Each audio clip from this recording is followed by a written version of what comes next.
1891년 초 일본의 유명 화가인 요시토시는 예술가들의 모임에 친구들을 초대했습니다. 그런데 그를 방문한 친구들이 본 장면은 조금 이상했는데요. 한 친구가 그에게 조심스럽게 물었습니다. 예술가 모임이라 하지 않았나? 왜 자네 혼자인가? 화가는 살짝 당황해하며 대답했습니다. 그분들 지금 여기 계시잖소. 자네 어디를 말하는 겐가? 아니 여기 17세기 일본 에도 시대부터 꽃피운 풍속화를 일컫는 우키요에는 손으로 그린 그림도 포함되지만 주로 여러 색상으로 찍어낸 목판화를 떠올리게 하는 단어인데요. 그러나 19세기 에도 시대가 저물고 일본이 근대 국가로 변화하면서 우키요에의 화려했던 전성기도 점차 쇠퇴하고 있었습니다. 마치 현대의 브로마이드처럼 일본 사람들의 집에 흔하게 볼 수 있었던 우키요에의 자리에는 일본이 서구 문물을 받아들이기 시작하면서 서양의 대량 인쇄 기술로 제작된 이미지나 사진이 차지하게 되었기 때문이었죠. 이번 시간에 소개할 예술가는 근대 국가로 변화하던 일본 사회에서 전통 예술인 우키요에에 한 세대 더 생명을 불어넣은 인물 스키오카 요시토시입니다. 에도 시대에서 메이지 유신으로 흘러가는 과도기 일본 사회를 살며 요시토시는 지독한 가난과 우울증을 견디면서도 우키요에의 완성도를 한층 더 끌어올렸다고 평가받습니다. 그러나 그의 삶이 너무 고됐던 걸까요? 말년에 그는 현실과 환상이 뒤섞이는 증상을 겪게 되죠. 스승을 만나다.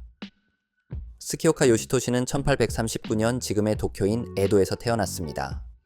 요시토시의 원래 이름은 오와리야 요네지로인데요. 그의 아버지는 사무라이 신분을 돈으로 구매한 부유한 상인이었습니다. 아버지가 새로운 여인을 아내로 맞이하면서 요시토시는 3살 때부터 자식이 없던 약사인 삼촌과 함께 살게 되었습니다. 그가 11살이 되던 해에는 일본 목판화의 또 한 명의 거장인 우타가와 구니요시의 제자가 되는데요. 요시토시라는 이름은 그의 스승 구니요시에게서 받은 예명이죠. 그와 동문이었던 제자 중에는 요시이쿠가 있었습니다. 그는 6살이나 더 어렸던 요시토시를 심하게 괴롭히고 학대했다고 전해지며 두 사람의 긴장 관계는 이후 화단에서도 계속되죠. 요시토시의 첫 판화 작품으로 알려진 작업은 그가 14살 때 제작한 것으로 해전을 주제로 한 삼면화입니다. 그림 속 배경은 1185년 단노우라 해전에서 미나모토 가문이 다이라 가문을 격파한 장면인데요.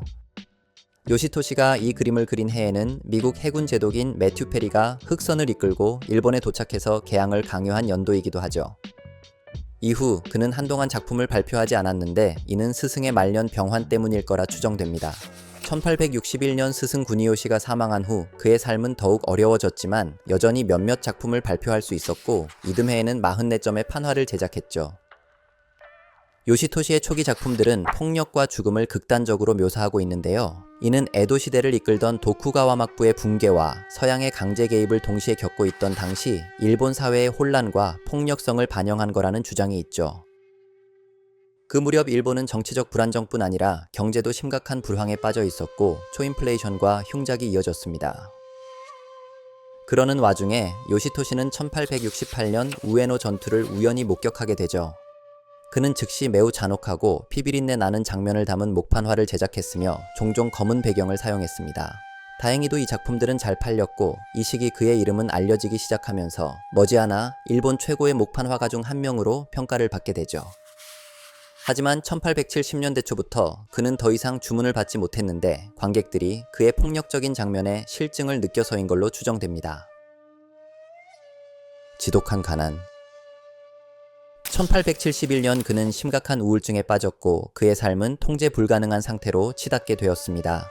그의 이러한 상태는 죽을 때까지 여러 차례 반복되었는데요. 그는 연인이었던 오코토와 함께 극심한 빈곤 속에서 살았고 오코토는 그를 돕기 위해 자신의 옷과 소지품을 팔아야 했습니다. 게다가 겨울에는 집 바닥을 떼어내 땔감으로 사용했다 전해지죠.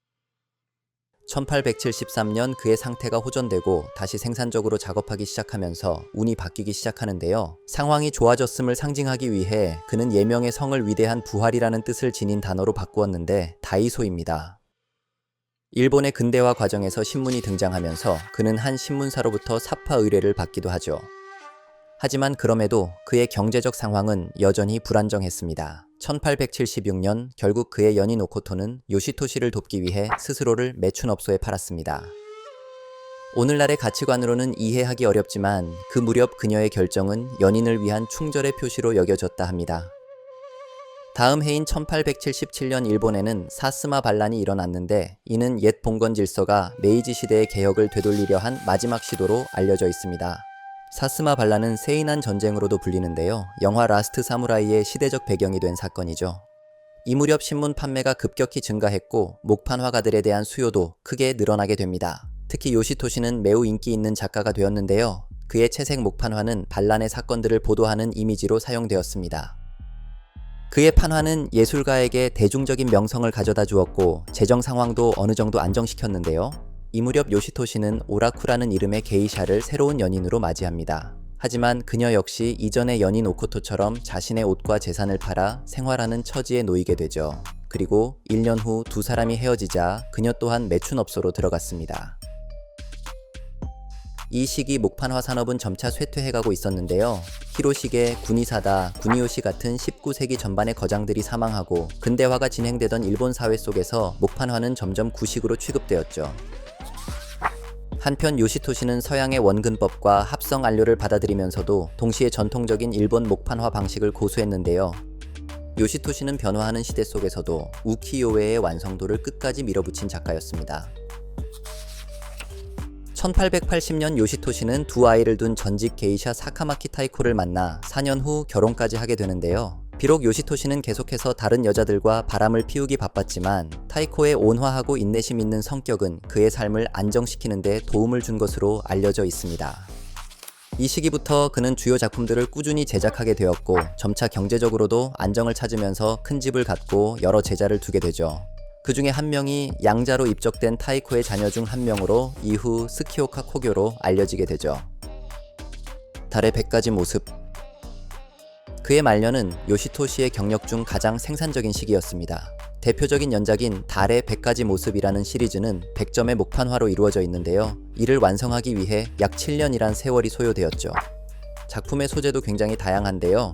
일본과 중국의 역사와 문학, 가부키 같은 전통 연극, 그리고 지금의 도쿄인 에도의 풍경까지 여러 장면들이 등장합니다. 이 그림에서는 조조가 적벽대전 전날 밤 보름달을 바라보고 있네요.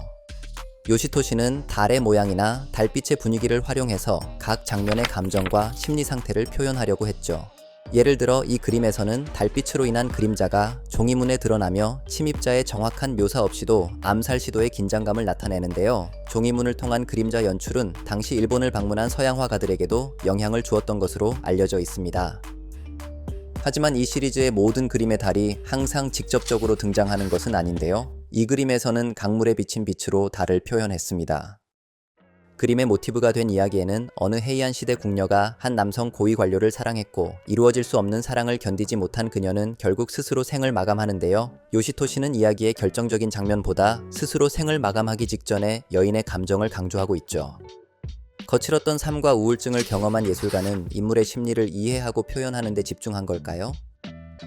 이 장면은 도요토미 히데요시의 연인이었던 오치요가 그의 죽음을 알게 된 뒤 절망에 빠진 모습을 묘사한 그림인데요. 전해지는 이야기로는 오치요가 히데요시의 죽음을 알게 된 뒤 히데요시가 보냈던 편지를 계속 펼치고 다시 말고를 반복하면서 정신이 무너졌다고 하죠. 그리고 그렇게 편지를 붙잡은 채 광기 속에서 지내다가 결국 죽음을 맞이했다고 전해집니다. 달의 100가지 모습은 발표 당시 엄청난 인기를 끌었던 시리즈였는데요. 새로운 판화가 나오는 날이면 사람들이 새벽부터 줄을 서서 기다렸다고 합니다. 그렇게 기다려도 판화는 금방 매진되곤 했죠. 오늘날에도 달의 100가지 모습은 요시토시의 작품 가운데 가장 유명한 연작으로 평가받고 있습니다. 요괴 이야기. 요시토시의 또 다른 걸작으로 꼽히는 작품에는 36 요괴 시리즈가 있는데요. 민담이나 고전 문학에 등장하는 요괴의 모습이나 또는 가부키 공연에서 당시 대중들이 열광했던 무대 위의 요괴 장면을 담은 작품입니다. 요시토시는 과거의 잔인한 묘사에서 벗어나 심리적이면서도 세련된 방식으로 화면을 구성했는데요. 괴물을 직접적으로 그리기보다 그림자나 연기처럼 암시적인 방식으로 보이지 않는 존재의 위협을 나타낸 것이 특징입니다. 전통 목판화 기법으로 묘사된 그림에는 예술가가 서양식 원근법을 적극적으로 도입했다는 점을 알 수 있죠. 그 중에 이 그림은 안친과 키요힘의 전설을 다룬 목판화인데요. 배경이 되는 이야기를 설명하자면 옛날에 안친이라는 젊은 승려가 순례 여행을 하다가 한 마을에서 잠시 머물게 됩니다. 그 집에는 키요히메라는 젊은 여인이 있었는데요. 그녀는 안친을 보고 사랑에 빠지게 되죠. 하지만 승려였던 안치는 그녀의 마음을 받아줄 수 없었습니다. 그래서 곤란한 상황을 피하려고 나중에 다시 돌아오겠다는 거짓 약속을 한 뒤 그녀를 떠나버립니다. 하지만 키요히메는 머지않아 그의 말이 거짓이었다는 사실을 알게 되죠. 분노한 그녀는 안친을 뒤쫓기 시작합니다. 안치는 도망치다가 강을 건너 달아나지만 키요히메는 포기하지 않고 강에 뛰어들어 그를 쫓아 헤엄칩니다. 그리고 거센 물살 속에서 점점 분노가 커지면서 마침내 그녀의 모습은 뱀으로 변해버리죠. 겁에 질린 안치는 가까운 절로 도망쳐 승려들에게 도움을 요청합니다. 승려들은 그를 절에 있는 커다란 종 아래에 숨겨주는데요. 하지만 뱀으로 변한 키요히메는 그가 종 안에 숨어 있다는 걸 알아차리죠. 그녀는 종을 몸으로 휘감고 분노에 찬 불을 내뿜어 종을 뜨겁게 달궈버립니다. 결국 안치는 그 종 안에서 죽게 되고 이야기는 오래도록 전해지는 전설이 되죠. 요시토시의 판화에는 키요히메가 요괴의 모습으로 변하는 결정적인 장면 묘사보다 암시적으로 변신의 조짐이 표현되어 있는데요. 뱀으로 변화하기 직전 아주 미묘한 순간을 포착하고 있습니다. 그녀의 몸은 자연스럽지 않게 앞으로 기울어져 있고 허리는 깊게 꺾여 있으며 자세는 인간이라기보다 어딘가 기어가는 존재를 연상시킵니다. 길게 늘어진 머리카락은 단순한 신체 일부가 아니라 몸을 타고 흐르며 인물의 무게중심이 아래로 무너지고 있다는 것을 강조하는데요. 전체적인 자세를 더욱 불안정하게 보이게 만듭니다. 기모노 역시 단순한 의복이 아니라 몸을 따라 길게 끌리며 뱀의 비늘을 연상시키는 반복적인 문양으로 덮여 있죠. 얼굴은 어딘가 불편함을 억누르는 것 같지만 몸 전체는 이미 균형을 잃고 있으며 내면의 집착과 광기가 외형으로 서서히 드러나고 있습니다. 이런 여러 디테일들이 모여 그림 속 인물은 평범한 인간 여성이라기엔 어딘가 낯선 모습이 되고 곧 벌어질 다른 생물로의 변신을 암시합니다. 요시토시가 다루었던 또 다른 요괴 이야기로는 일본의 요스야 괴담에 나오는 오이와 이야기가 있는데요. 먼저 이야기에 대해 잠깐 설명하자면 오이와는 남편과 살고 있었지만 어느 부유한 집안의 딸 오우메가 오이와의 남편을 좋아하게 됩니다. 오우메의 가족은 오이와의 남편을 사위로 들이기 위해 오이와에게 독이 든 화장품을 보내고 그것을 바른 오이와의 얼굴은 심하게 망가져 버리죠. 갑자기 얼굴이 망가진 자신을 거울로 본 오이와는 큰 충격에 빠지고 남편마저 자신을 버리려 한다는 사실을 알게 됩니다. 절망과 분노 속에서 그녀는 결국 목이 칼에 베어 죽게 되지만 죽기 직전 남편을 저주하죠. 그 강한 원한 때문에 오이와는 죽은 뒤 원령이 되어 돌아오고 계속해서 남편 앞에 나타나 환영을 보여주며 그를 괴롭히는데요. 결국 남편은 현실과 환상을 구분하지 못할 정도로 미쳐가고 그의 삶은 완전히 무너지고 말죠. 이 그림은 또 다른 우키요의 예술가인 슌바이사이 호쿠에이의 작품인데요. 여기에는 원령이 된 오이와가 등불에서 나타나는 방식으로 극적인 장면을 묘사하고 있습니다. 이 그림도 등불에서 나오는 오이와를 묘사하고 있는데요. 요시토시의 스승인 쿠니요시의 작품입니다. 이 두 예술가는 이야기를 전달하기 위해 이해하기 쉬운 연출 방식으로 오이와를 묘사한 반면 요시토시의 판화는 전혀 다른 방식으로 이야기를 담고 있습니다. 앞으로 일어날 일에 대한 힌트를 주며 비극을 암시하는 방식을 사용한 건데요. 요시토시는 오이와의 공포 이미지를 묘사하는 대신 파멸할 운명의 인물이 평화롭게 아들에게 젖을 먹이는 장면을 보여줍니다. 하지만 미묘한 뱀 모양의 허리띠가 그녀를 향해 서서히 올라가며 곧 닥쳐올 공포를 암시하죠. 이렇게 요시토시는 그녀의 집념이 원령으로 변해가는 전조를 시각화했습니다. 이렇게 요시토시를 대표하는 작업들이 제작되었음에도 예술가의 생애 말기에 정신적 문제가 다시 나타나게 되는데요. 그 무렵 요시토시는 친구들을 예술가들과의 모임에 초대했지만 그 예술가들은 실제로 존재하지 않는 인물들이었습니다. 즉, 그 모임은 그의 망상에 기반한 것이었죠. 증상은 점점 악화되었고 결국 그는 정신병원에 입원까지 하게 되는데요. 병원에서 나온 뒤에는 집으로 돌아가지 않고 다른 곳에 방을 얻어 머물렀으며 그곳에서 3주 후인 1892년 6월 9일 뇌출혈로 인해 그의 험난했던 삶을 마치게 되죠. 예술가는 결국 자신의 불안정 속에서 생을 마감했지만 그가 남긴 이미지는 인간의 가장 위태로운 순간을 여전히 붙잡고 있습니다. 지금까지 일본 우키요의 거장 요시토시에 관한 이야기였습니다. 영상이 마음에 드셨다면 구독과 좋아요 그리고 하이프 눌러주시고 앞으로 새로운 예술가 이야기를 기대해주세요. 시청해주셔서 감사합니다.